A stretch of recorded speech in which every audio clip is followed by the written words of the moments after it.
আসসালামু আলাইকুম সুপ্রিয় শিক্ষার্থীবৃন্দ, আমি মোহাম্মদ জাহিদুল ইসলাম, প্রভাষক হিসাব বিজ্ঞান, Fatehabad city government degree college. আজকে দীর্ঘদিন পরে তোমাদের মুখোমুখি হচ্ছি, তাও অনলাইন ক্লাসের মাধ্যমে। আশা করি সবাই তোমরা ভালো আছো, সুস্থ আছো।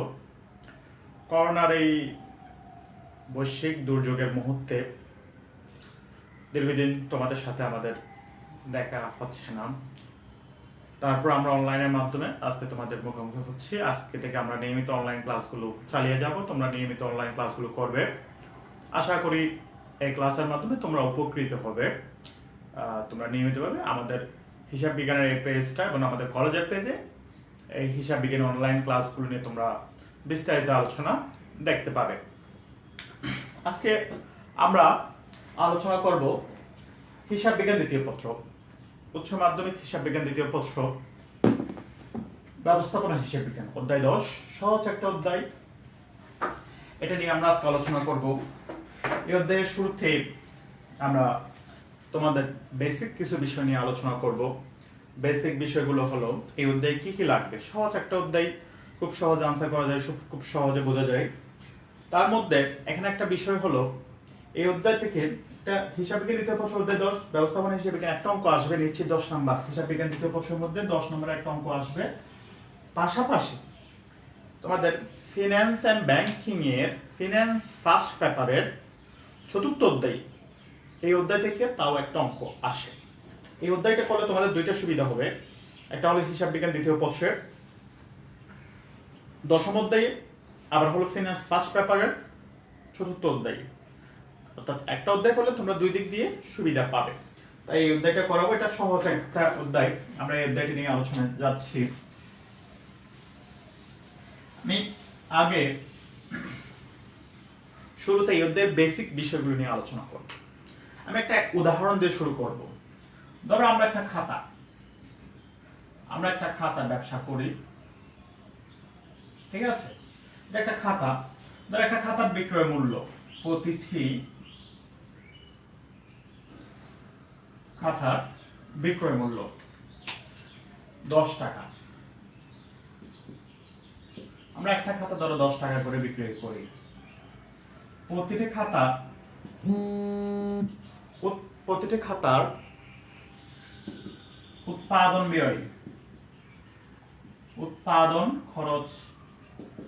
উৎপাদন খরচকে আমরা এই অধ্যায়ের ব্যবস্থাপনা হিসাব বিজ্ঞানের এই অধ্যায়ের ভাষায় বলি যে পরিবর্তনশীল ব্যয় 6 টাকা। ঠিক আছে?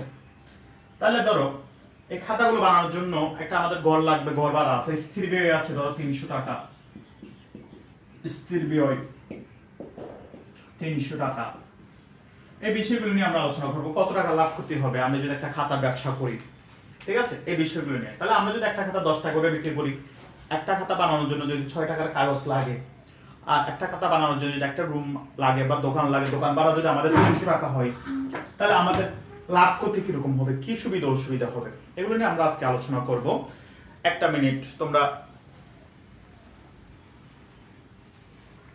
তোমরা চাইলে খাতায় লিখতে পারো অথবা পরও লিখতে পারো। আমরা আগে বেসিক বিষয়গুলো নিয়ে আলোচনা করব, তারপরে আমরা যাব এই অধ্যায়ের মূল অঙ্কে, বোর্ড কোয়েশ্চেনে চলে যাব। ঠিক আছে? বেসিক গুলো বুঝতে এই অধ্যায়টা একদম সহজ, আজকে সহজভাবে আমি বুঝাবো। এই অধ্যায় একদম সহজভাবে সূত্রগুলো নিয়ে আলোচনা করব, আগে বেসিক বিষয়গুলো নিয়ে আলোচনা করব। তাহলে একটা চার্ট আকারে আমি একটু বোঝাই, ইজি হয় জিনিসটা চার্ট আকারে বোঝাইলে। ঠিক আছে? ধরো আমরা একটা আয় বিবরণী করি। আয় বিবরণী যদি তোমাকে অঙ্ক করতে বলো, আয় বিবরণী করো বা নেট লাভ নির্ণয় করো। ঠিক আছে? নেট লাভ বা ক্ষতি নির্ণয় করো। ঠিক আছে? তাহলে ধরো আমি একটা আয় বিবরণী করছি।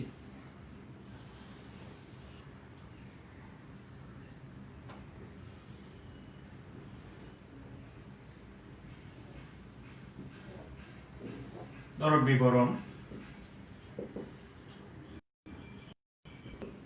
ধরো একক দর টাকা।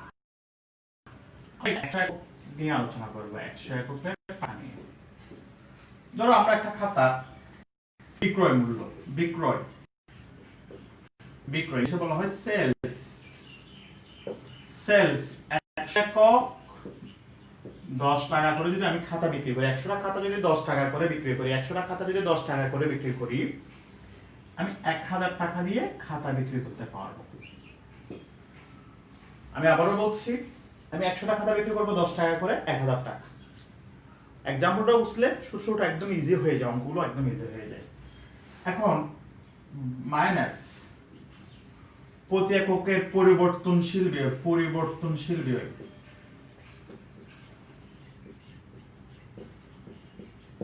পরিবর্তনশীল ব্যয়কে ইংলিশে বলা হয় ভেরিয়েবল কস্ট, ভেরিয়েবল কস্ট। আমি একটু করে উপরে লিখে দিচ্ছি পরিবর্তনশীল ব্যয়,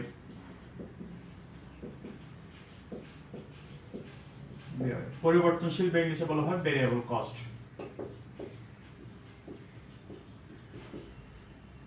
পরিবর্তনশীল ব্যয় কাকে বলে এটা আগে জানতে হবে।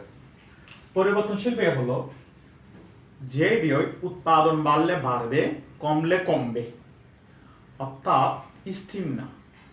উৎপাদন বাড়লেও পরিবর্তনশীল ব্যয় বাড়বে, কমলে কমবে। যেমন আমি যদি 100 টা খাতা বানাই তাহলে 100 টা খাতার জন্য কাগজ লাগবে। আমি যদি 50 টা খাতা বানাই তাহলে আমার আরো খরচ কম হয়ে যাবে, তাহলে খরচ কমে যাবে পরিবর্তনশীল ব্যয়। আমি যদি 10 টা খাতা বানাই তাহলে পরিবর্তনশীল ব্যয় আরো কমবে। আমি যদি খাতা না বানাই, দোকান বন্ধ রাখি, তাহলে আমার 1 টাকা খরচ হবে না কাগজের খরচ বাবদ। তাহলে পরিবর্তনশীল ব্যয় কাকে বলে? যে ব্যয় উৎপাদন বাড়লে বাড়ে, কমলে কমে, তাকে বলা হয় পরিবর্তনশীল ব্যয়। এটাকে অনেক সময় আমরা উৎপাদন ব্যয় বলতে পারি, উৎপাদন ব্যয়। অর্থাৎ যে ব্যয় উৎপাদন বাড়লে বাড়বে, কমলে কমবে, উৎপাদন হ্রাস বৃদ্ধির সাথে রিলেটেড, উৎপাদন বাড়লে বাড়বে, কমলে কমবে রিলেটেড, এটাকে বলা হয় পরিবর্তনশীল ব্যয়। যেমন আমি যদি খাতা বেশি বানাই তাহলে আমার কাগজ বেশি লাগবে, কম বানাইলে কাগজ কম লাগবে। তাহলে পরিবর্তনশীল ব্যয়টা পরিবর্তন হয়, মানে ভ্যারাইটি হয়, চেঞ্জ হয়। এজন্য পরিবর্তনশীল ব্যয়কে আমরা কি স্থির ধরতে পারি না। একক প্রতি পরিবর্তনশীল ব্যয় স্থির, কিন্তু মোট পরিবর্তনশীল ব্যয় বাড়বে। এরপরে যদি তোমাদের কোনো প্রশ্ন থাকলে তোমরা আনসার কোয়েশ্চেন করতে পারো। এরপর আরেকটা জিনিস ব্যয় হলো স্থির ব্যয়, স্থির বা স্থায়ী ব্যয়, যেটাকে বলা হয় ইংলিশে fixed cost. Fixed cost, fixed cost হলো, ফিক্সড কস্ট এই দুটো জিনিস বুঝতে হবে তোমার। স্থির ব্যয় বা স্থায়ী ব্যয়, আমি যে কোনো কিছু উৎপাদনের জন্য আমার একটা জায়গা দরকার, দোকান দরকার, একটা প্লেস দরকার, আমি তো আকাশ উৎপাদন করতে পারবো না। তাহলে স্থির ব্যয় হলো যে ব্যয় উৎপাদন বাড়লে বা কমলে কোনো পরিবর্তন হয় না, স্থায়ী থাকে, স্থির থাকে, তাকে স্থির ব্যয় বা ফিক্সড কস্ট, সংক্ষেপে আমরা বলি স্থায়ী ব্যয় বা ফিক্সড কস্ট। ভেরিয়েবল কস্টকে সংক্ষেপে আমরা ভিসি বলতে পারি, ভেরিয়েবল কস্ট। তাহলে আবার বলছি স্থির ব্যয় বা স্থায়ী কস্ট কাকে বলে? যে ব্যয় উৎপাদন বাড়লে বাড়বে, কমলে কমবে, সরি সেটা হলো পরিবর্তনশীল ব্যয়। আর স্থায়ী ব্যয় বা স্থির ব্যয় হলো যে ব্যয় উৎপাদন হ্রাস বৃদ্ধির সাথে জড়িত নয়। উৎপাদন 100 একক করলে যেই স্থির ব্যয়, 50 একক করলে কি স্থির ব্যয়, এক উৎপাদন না করলেও স্থির ব্যয় সেম। ধর আমি একটা যদি দোকান ভাড়া নিই, এখন আমি যদি 100 টাকা খাতা বিক্রি করি, আমার 300 টাকা দোকান ভাড়া দিতে হবে। আমি যদি 50 টা খাতা বিক্রি করি, আমাকে 300 টাকা দোকান ভাড়া দিতে হবে।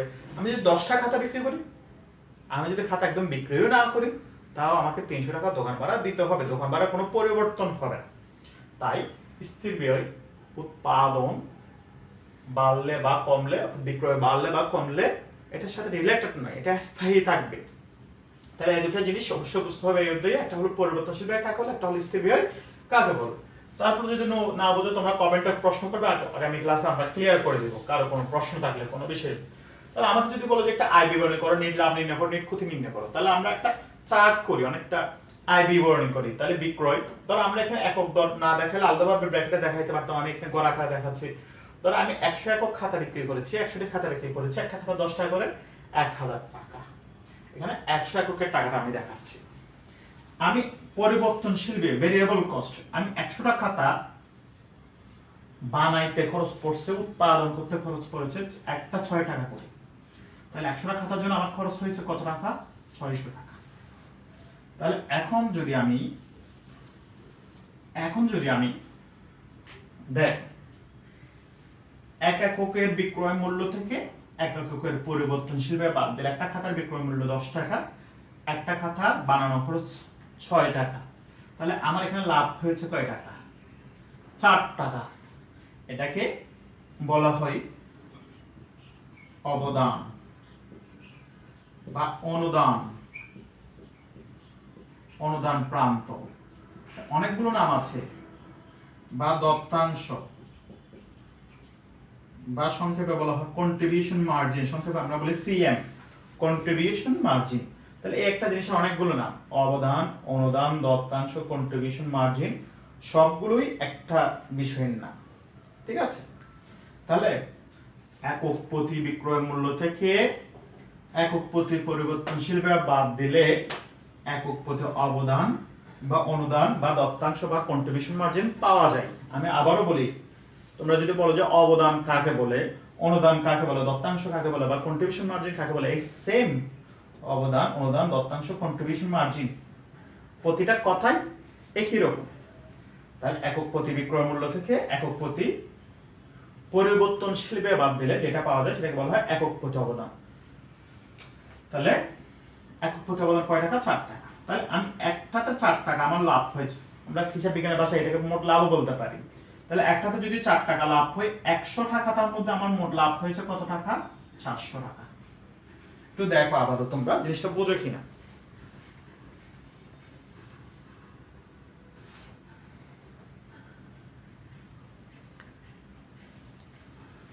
এখন বিক্রয় থেকে আমরা পরিবর্তনশীল ব্যয় বাদ দিলাম, বিক্রয় থেকে কি বাদ দিলাম? পরিবর্তনশীল ব্যয়। এরপরে যেটা হবে,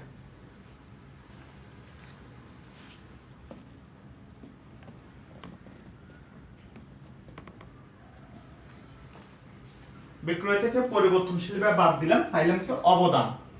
আরেকটা ব্যয় আছে, দোকান ভাড়াতে দিতে হবে স্থির ব্যয়, স্থির ব্যয় যেটাকে বলা হয় ফিক্সড কস্ট। স্থির ব্যয় বাদ দিব। এখন স্থির ব্যয় তো একক প্রতি হয় না, তুমি একটা খাতার জন্য কি দোকান ভাড়া দিতে পারবে?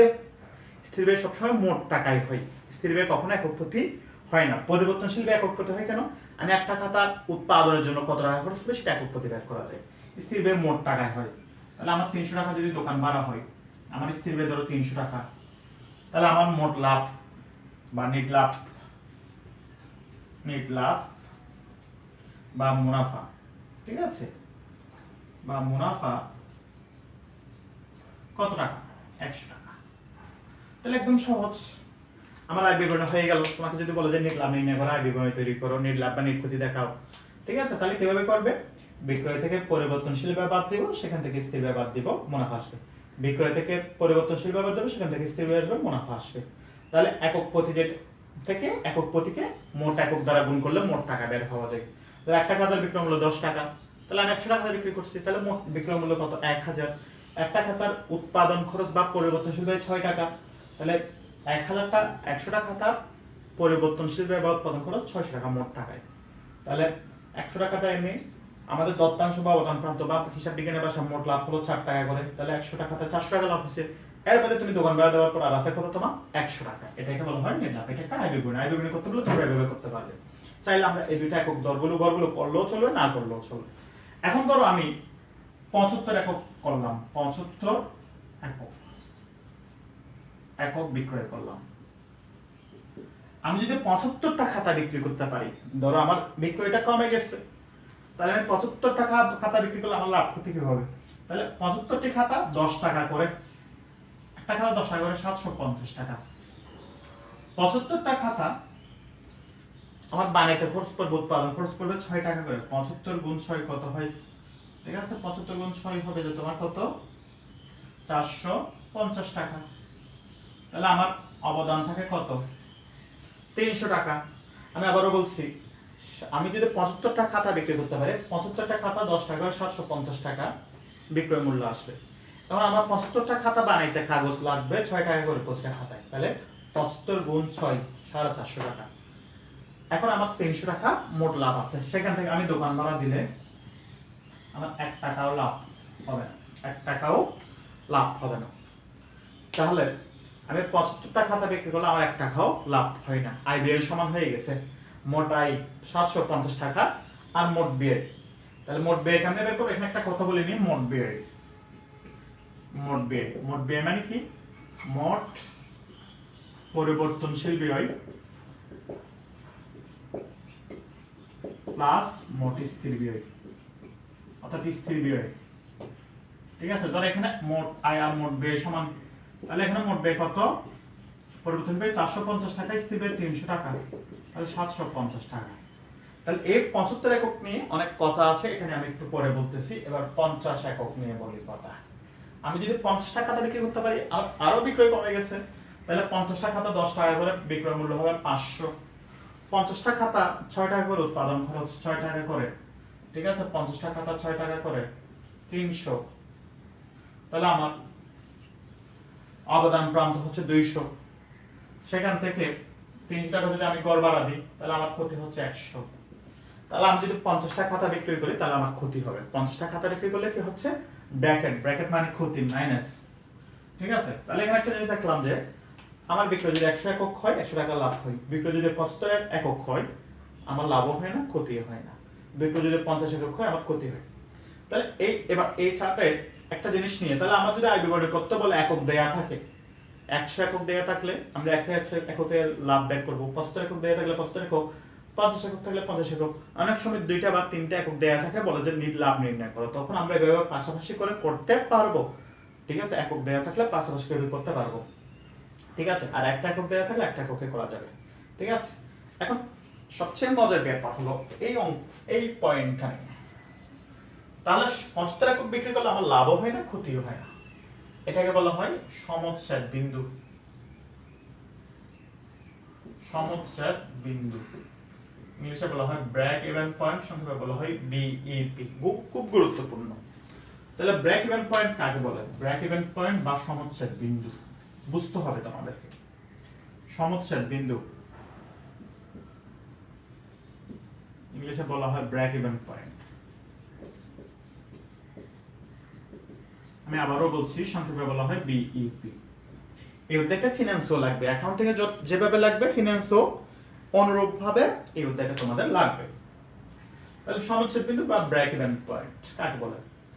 যে পরিমাণ বিক্রয় করলে লাভও হবে না, ক্ষতিও হবে না, অর্থাৎ মোট আয় আর মোট ব্যয় সমান হবে, তাকে বলা হয় সমচ্ছেদ বিন্দু বা ব্রেক ইভেন পয়েন্ট। যে পরিমাণ বিক্রি করলে মোট আয় এবং মোট ব্যয় সমান হবে, অর্থাৎ আয়ও হবে না, ব্যয়ও হবে না, তাকে সমচ্ছেদ বিন্দু বলা হয়। যেমন এখানে 75 একক বিক্রি করলে আয় আর ব্যয় সমান হচ্ছে, আয়ও 750 টাকা, ব্যয়ও 750 টাকা, তো লাভও হচ্ছে না, ক্ষতিও হচ্ছে না। আয় ব্যয় সমান, লাভ ক্ষতি কিছুই হচ্ছে না। 100 এককে লাভ হচ্ছে, 50 এককে ক্ষতি হচ্ছে। তো 75 এককে লাভও হচ্ছে না, ক্ষতিও হচ্ছে না। যে পরিমাণ বিক্রি করলে লাভ ক্ষতি কিছুই হবে না, তাকে সমচ্ছেদ বিন্দু একক বলা হয়। যেমন এখানে 75 একক বিক্রি করলে লাভও হয় না, ক্ষতিও হয় না, তাহলে 75 একক হলো সমচ্ছেদ বিন্দু বা ইংলিশে বলা হয় ব্রেক ইভেন পয়েন্ট, সংক্ষিপ্তভাবে বলা হয় বিইপি। তাহলে আমি বলছি কত টাকার বিক্রি করলে, যদি বলে যে কত টাকার বিক্রি করলে লাভও হয় না, ক্ষতিও হয় না, তাহলে 75 একক আমি কয় টাকা করে বিক্রি করতেছি? 10 টাকা করে, তাহলে 750 টাকা বিক্রি করলে লাভও হয় না, ক্ষতিও হয় না, এটাকে বলা হয় সমচ্ছেদ বিন্দু টাকায়। ঠিক আছে, তাহলে এখানে আমরা কি কি শিখলাম? তোমাকে আয় বিবরণী বা নিলাম নিষ্পত্তি বললে এই চারটার মাধ্যমে করবে। অবদান প্রান্ত, একক প্রতি অবদান প্রান্ত কেমনে বের করবে? একক প্রতি বিক্রয় মূল্য থেকে একক প্রতি পরিবর্তনশীল বাদ দিলে একক প্রতি অবদান প্রান্ত বের হয় 4 টাকা। এবার মোট অবদান প্রান্ত বের করবে কেমনে? একক প্রতি অবদান প্রান্তকে মোট একক দ্বারা গুণ করো, 100 দ্বারা গুণ করো, তাহলে মোট অবদান প্রান্ত বের হবে। তারপর ব্রেক ইভেন পয়েন্ট কাকে বলে এটা আমরা শিখলাম। এখন আমরা এই অধ্যায়ের সূত্রগুলোতে যাই, ফর্মুলাগুলোতে।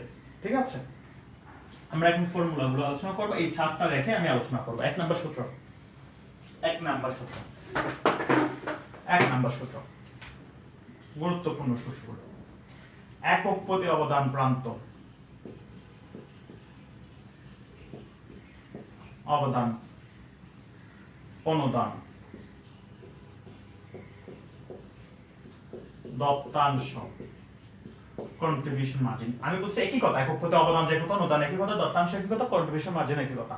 আবার অবদান প্রান্ত একই কথা, অবদান প্রান্ত একই কথা। তাহলে সূত্র কি? একক প্রতি অবদান প্রান্ত কেমনে বের করেছি? একক প্রতি বিক্রয় মূল্য থেকে একক প্রতি পরিবর্তনশীল বাদ দিলে একক প্রতি অবদান প্রান্ত 4 টাকা বের হয়। তাহলে সূত্রটা হবে যে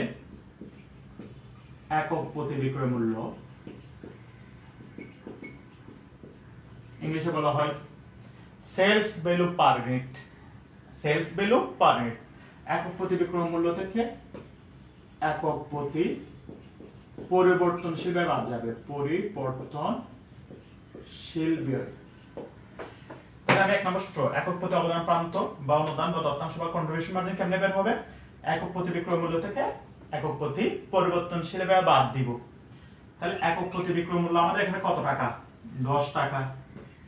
একক প্রতি পরিবর্তনশীল ব্যয় কয় টাকা? 6 টাকা। তাহলে একক প্রতি অবদান কত টাকা? এক এককে কয় টাকা লাভ হচ্ছে? 4 টাকা। এটাই আনসার। এটা অসংখ্যবার বোর্ড কোশ্চেনে এসেছে, দেখলে মনে হচ্ছে একদম সহজ, কিন্তু এটা অসংখ্যবার বোর্ড কোশ্চেনে এসেছে, অনেকবার এসেছে। এটা এই একটা লাইন, একক প্রতি অবদান প্রান্ত নির্ণয় করো, একক প্রতি অনুদান নির্ণয় করো, দত্তাংশ নির্ণয় করো, কন্ট্রিবিউশন মার্জিন নির্ণয় করো, একই কথা। তাহলে একক প্রতি বিক্রয় মূল্য থেকে একক প্রতি পরিবর্তনশীল ব্যয় বাদ দিলে একক প্রতি অবদান বা একক প্রতি দত্তাংশ বা একক প্রতি অনুদান বের হবে। এখন আমাকে বলে যে মোট অবদান নির্ণয় করো, মোট শুধু অবদান নির্ণয় করো, যদি বলে যে অবদান প্রান্ত নির্ণয় করো, অনুদান প্রান্ত নির্ণয় করো, দত্তাংশ নির্ণয় করো, একক প্রতি বলা নাই, মোট টাকাই বলা নাই, তাহলে তোমাকে একক প্রতি টাকা বের করতে হবে, মোট টাকা বের করতে হবে। মোট 2 নম্বর সূত্র, মোট অবদান বা অনুদান, অনুদান সমান একক প্রতি অনুদান, সূত্রটা হবে দেখো গুণ মোট একক। তাহলে এক এককে আমার অনুদান কত? 4 টাকা, একটু আগে আমরা বের করেছি। আমি মোট কত একক বিক্রয় বের করেছি? 100 একক বিক্রয় করেছি। তাহলে আমার মোট অবদান কত? 400 টাকা। আবার আমি বলতেছি মোট অবদান কেন বের করব? একক প্রতি অনুদান কত টাকা? 4 টাকা। অর্থাৎ একটাতে 4 টাকা লাভ হয়েছে, তাহলে মোট কত লাভ হয়েছে? 100 টাকা। 100 এককে কত? 400 টাকা। এটা হলো মোট অবদান প্রান্ত। অথবা আমরা এভাবে বলতে পারি, আমার মোট বিক্রয় করেছে 1000, সেখান থেকে মোট অবদান 600, তাহলে মোট লাভ কত? 400। এভাবেও হয়, ঠিক আছে? তাহলে মোট অবদান বা মোট অনুদান সমান একক প্রতি অনুদান সাথে মোট একক গুণ করলে মোট অবদান বের হবে, ঠিক আছে? তাহলে এখানে অথবা আমি আরেকটা সূত্র করতে পারি, মোট বিক্রয় মূল্য থেকে মোট পরিবর্তনশীল ব্যয় বাদ দিলে মোট অনুদান অবদান, একই কথা। 1000 একক 1000 টাকা থেকে 600 টাকা বাদ দিলে 400 টাকা। অথবা একক প্রতি অবদান 4 টাকা, সেটার সাথে কি গুণ করব? মোট একক। 4 গুণ 100 সমান 400। দুইভাবে বের করা যায়। তাহলে এরপরে আমি 3 নাম্বার সূত্রে যাই, এটা মুছে দিচ্ছি।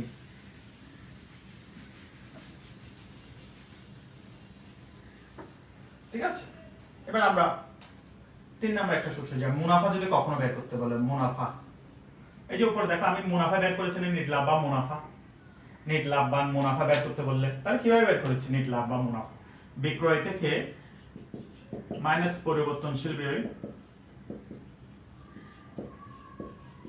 মাইনাস স্থির ব্যয়।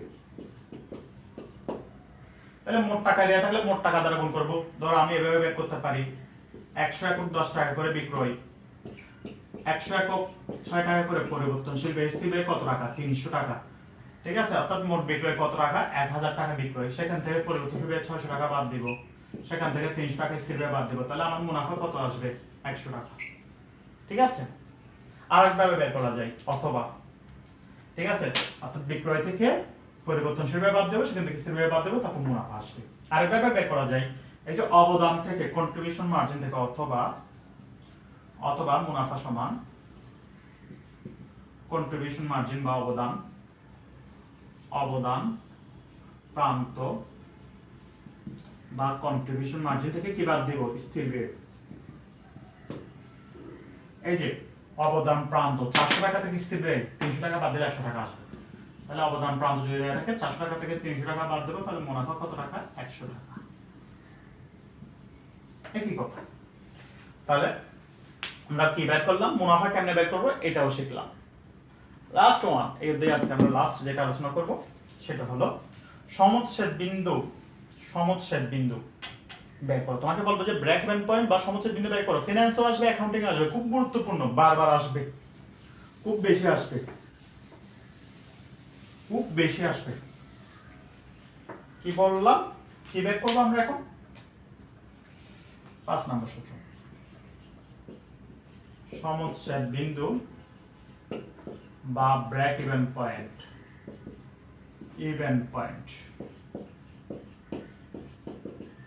সংক্ষেপে বলা হয় বিইপি। বের করো। আচ্ছা, ব্রেক ইভেন পয়েন্ট বা সমচ্ছেদ বিন্দু কাকে বলে বলেছিলাম? যে পরিমাণ বিক্রি করলে লাভও হয় না ক্ষতিও হয় না তাকে বলা হয় সমচ্ছেদ বিন্দু। অর্থাৎ যে পরিমাণ বিক্রি করলে মোট আয় এবং মোট ব্যয় সমান হয় তাকে সমচ্ছেদ বিন্দু বলে। তাহলে শুধু সমচ্ছেদ বিন্দু এককও বলে না, টাকাও বলে না, তাহলে তোমাকে দুইটা বের করতে হবে।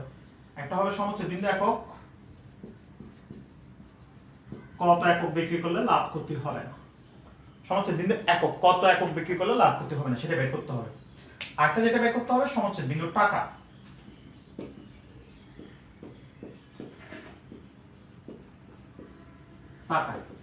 কত টাকার বিক্রি করলে লাভ ক্ষতি কিছুই হবে না সেটাই বলা হয় সমচ্ছেদ বিন্দু টাকায়। তাহলে দুইটাই বের করতে হবে। শুধু ব্রেক ইভেন পয়েন্ট বললে একক আর টাকা নির্দিষ্ট করে বলা না থাকলে দুইটাই বের করতে হবে। আর টাকা বের করতে বললে আগে একক বের করতে হবে, একক বের করে টাকাতে যাব। তাহলে আগে আমি প্রথমে আলোচনা করব সমচ্ছেদ বিন্দু একক কিভাবে বের করব। সমচ্ছেদ বিন্দু একক, ঠিক আছে? তাহলে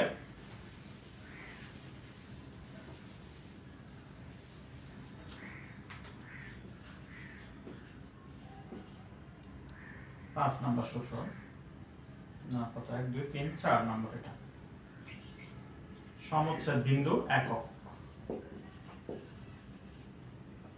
সমান, সূত্রটা মোস্ট ইম্পর্টেন্ট। উপরে স্থির ব্যয়, স্থির ব্যয় সবসময় মোট টাকা হয়, একক করতে হয় না। একটা খাতার জন্য কয় টাকা দোকান বাড়ি এটা আমরা হিসাব করি না কখনো। নিচে হবে একক প্রতি বিক্রয় মূল্য। একক বের করতে গেলে সবসময় একক প্রতি টাকা বসাইতে হবে। একক বের করতে গেলে কি বের করতে বসাইতে হবে? একক প্রতি টাকা, একক প্রতি বিক্রয় মূল্য মাইনাস একক প্রতি পরিবর্তনশীল ব্যয়।